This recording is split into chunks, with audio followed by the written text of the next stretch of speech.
আমি এক মেয়ের সঙ্গে হারাম সম্পর্কে ছিলাম, কিছুদিন পর সে বিয়ে করে ফেলে, কিন্তু এখনো আমি তাকে ভুলতে পারি না।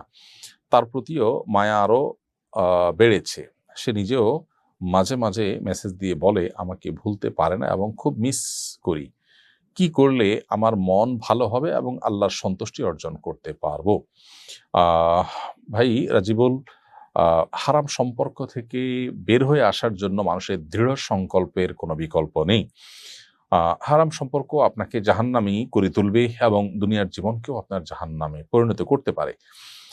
আল্লাহ এবং তার রাসূল সাল্লাল্লাহু আলাইহি ওয়াসাল্লাম নিষিদ্ধ করেছেন, সেজন্য এই পথ থেকে বের হয়ে আসার জন্য দৃঢ় সংকল্প এটি আপনাকে ফিরিয়ে আনতে পারে এবং সেটা আল্লাহর কাছে চেয়ে নেওয়া এবং নিজের পর নিজে কঠোর হওয়াটা হলো সবচেয়ে বড় বিষয়। এই যে ভুলতে পারছেন না বলছেন, আপনি যদি ভোলার জন্য প্রয়োজনে কোনো অভিজ্ঞ বা এক্সপার্ট মানুষদের সাহায্য নেন, কোনো প্রয়োজনে কোনো মনোরোগ বিশেষজ্ঞর সাহায্য নেন, যিনি দিনদার মানুষ, যদিও এক্ষেত্রে দিনদার মানুষদের উপস্থিতি বা আনাগোনা কম, তারপরও আপনি চেষ্টা করে যতটুকু পান ততটুকু সাপোর্ট যদি আপনি নেন, ইনশাআল্লাহ আশা করা যায় আপনি এখান থেকে ফিরে আসতে পারবেন। প্রয়োজনে আপনি ভালো কোনো জায়গায় বিয়ে করার চেষ্টা করেন এবং সেখানে ইনভলভ হয়ে গেলে আশা করা যায় ধীরে, ধীরে আপনি ভুলে যাবেন এবং আ এই যে তার সাথে মেসেজ আদান-প্রদান করার ব্যাপারটা আছে, এটা আপনি বন্ধ করে দিতে হবে। প্রয়োজনে মোবাইল চেঞ্জ করা, তার নাম্বার চিরতরে যাতে আর পাওয়ার কোনো রাস্তা না থাকে, সে রাস্তা বন্ধ করে ফেলা, দূরে কোথাও চলে যাওয়া, এরকম কোনো উদ্যোগ নেওয়া উচিত। কিছুদিন কষ্ট হলে এরপরে ঠিক হয়ে যাবে ইনশাআল্লাহ, তাই না?